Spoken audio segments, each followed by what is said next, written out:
Hi, I'm Jesi.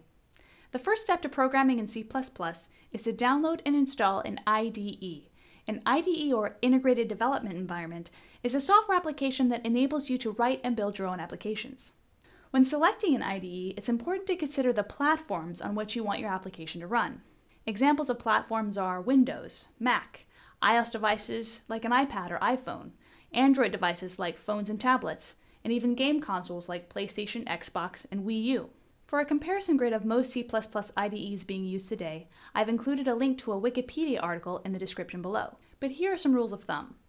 If you plan to write software for any device made by Apple, your best bet is to program your app using an IDE that Apple makes called Xcode, which currently only runs on a Mac.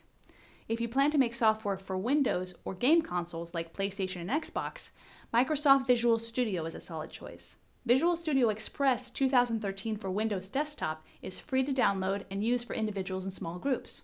So I mentioned that Visual Studio works well for game consoles like Xbox and PlayStation.